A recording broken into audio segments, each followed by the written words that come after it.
आखिरकार आदित्य ने क्यों फेंका आलिया पर केमिकल। दोस्तों ये है मोहब्बत सीरियल से जुड़ी हर अपडेट के लिए सब्सक्राइब कर लीजिएगा हमारे इस यूट्यूब चैनल को। वीडियो को लाइक शेयर करना ना भूलिएगा। इस एपिसोड में जब पुलिस वालों के पास इशिता और रमन गुहार लगाते हैं कि हमारा बेटा आदित्य आलिया के साथ ऐसा कभी नहीं कर सकता, लेकिन पुलिस वाले बताते हैं हमने आलिया के फोन पर आदित्य के धमकी भरे मैसेज पढ़े थे। सभी लोगों को उसकी फिक्र होती है और वे सब के सब हॉस्पिटल की ओर भागते हुए जाते हैं। अब यहाँ पर अभिमन्यु और शगुन भी आते हैं। वे नर्स से पूछते कि मेरी बेटी को आखिरकार हुआ क्या है। यहाँ पर नर्स बताती है कि आपकी बेटी पर किसी ने केमिकल का अटैक करा है और वे अभी बहुत ज्यादा क्रिटिकल कंडीशन में है। आप प्लीज मेरी बात को समझने की कोशिश करिए।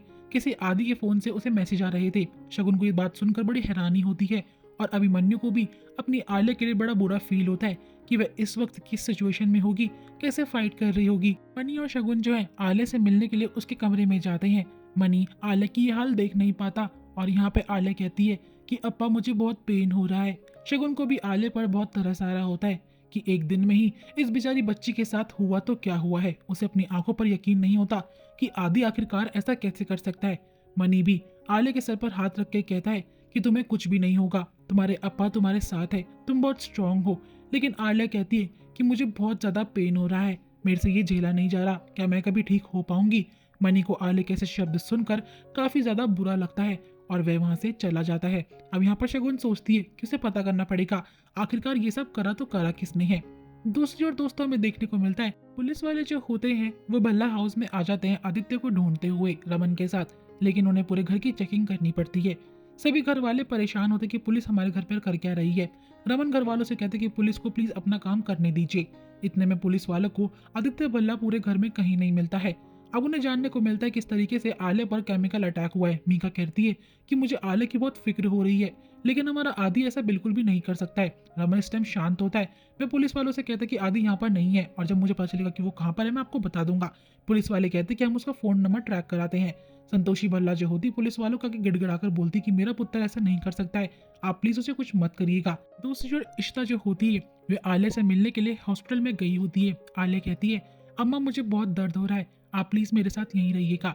यहाँ पर इशिता कहती है मैं जानती हूँ मेरी बच्ची, मैं तुम्हारे साथ ही हूँ, तुम्हें कुछ भी नहीं होगा, एक छोटा सा घाव है, वक्त के साथ ठीक हो जाएगा, तुम तो बहुत ब्रेव हो ना। मनी यहाँ पर कुछ भी नहीं बोलता। अब यहाँ पर डॉक्टर आती है, वो कहती है कि आप प्लीज पेशेंट को आराम करने दीजिए, उनको आराम की नीड है। अभिमन्यु बार बेंच में बैठा होता है। इशिता उसे बताती है कि हमारी आलिया कितनी ब्रेव है, वह बचपन से ही कितनी बड़ी फाइटर हुआ करती थी। मुझे यहाँ पर मगर फिक्र हो रही है, ये सब हुआ तो कैसे हुआ। मनी बिल्कुल शांत और परेशान होता है, उसके मुंह से एक आवाज नहीं निकलती। यहाँ पर इशिता जाहिर करती है कि उसे आदित्य की भी उतनी ही फिक्र हो रही है। अब दोस्तों पुलिस वालों ने आदित्य का नंबर ट्रेस करवा लिया था और वह उनको गाड़ी में नशे की हालत में मिलता है दूध और उसकी गाड़ी से एक केमिकल की बोतल भी मिलती है।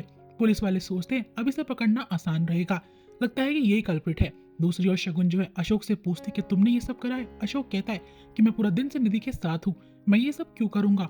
और यहाँ पर शगुन कहते कि निधि का काम होगा, लेकिन अशोक खन्ना कहते पागलों वाली बातें मत करो, ना निधि और ना मैं, किसी ने भी आलिया के साथ ये सब नहीं करा है। उनको यकीन होने लगता है कि ये शायद आदित्य ने करा है, लेकिन वो ऐसा कैसे कर सकता है। अब जब यहाँ पर मनी और इशिता बातचीत कर रहे होते हैं, शगुन अपना ट्रम्प कार्ड खेलती है। वह मनी मन में सोचते अगर मुझे मनी की नजरों में उठना है तो मुझे आदित्य के खिलाफ बोलना पड़ेगा। अब यहाँ इशिता से कहती है कि माना आदित्य मेरा ही बेटा है, मगर उसका गुस्सा जो है काफी ज्यादा है। इशिता कहती है शगुन तुम आदित्य की माँ होकर ऐसा बोल रही हो, आदि ऐसा बिल्कुल नहीं कर सकता।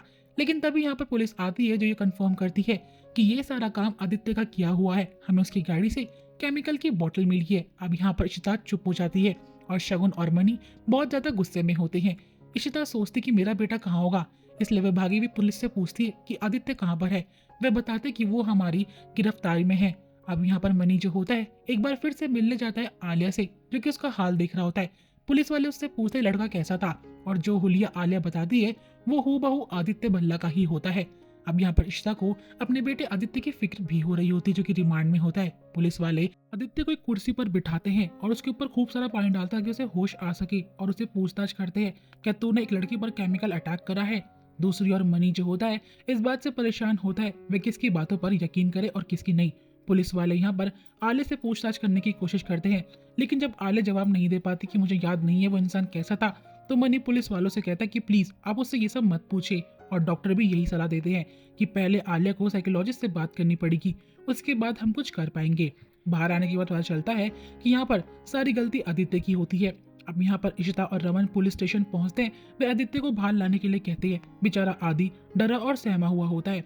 इशिता कहती कि मेरा बेटा ऐसा कुछ कर ही नहीं सकता है, लेकिन आदि कुछ भी जवाब नहीं देता है। पुलिस वाले कहते हैं कि आप आदित्य भल्ला की मां है, इसका मतलब ये नहीं कि हम आपकी बातों पर यकीन करेंगे। आर्य के स्टेटमेंट के हिसाब से लड़का बिल्कुल आदित्य भल्ला जैसा था। और मैं आपको एक और चीज बता दूं, इनकी गाड़ी में कैपिंगल की बोतल भी मिली थी, लेकिन तभी वहां पर मनी आता है जो कि अपना केस वापस ले लेता है और आदित्य को रिहा कर देते हैं। लेकिन दोस्तों कहानी में ट्विस्ट तब आता है जब आदि माफी मांगने के लिए जाता है मनी से और कहता है कि मैंने आलिया के साथ ऐसा कुछ भी नहीं करा। तो मनी जो होता है उसके सर पर बंदूक तान देता है और कहता है मैं जानता था रमन और ईशु तुम्हें जेल से छुड़वा लेंगे, लेकिन मैं तुम्हें माफ नहीं करूंगा। तुमने मेरी बेटी के साथ बहुत बुरा करा है और मैं तुम्हारी जान ले लूंगा। दोस्तों यहाँ पर इशिता गुहार लगा दी कि प्लीज मनी मेरे बेटे को छोड़ दो और यहीं पे एपिसोड एंड हो जाएगा। नेक्स्ट एपिसोड और भी इंटरेस्टिंग होगा दोस्तों। तो नेक्स्ट एपिसोड की अपडेट के लिए सब्सक्राइब कर लीजिएगा हमारे चैनल को, वीडियो को लाइक शेयर करना ना भूलिएगा।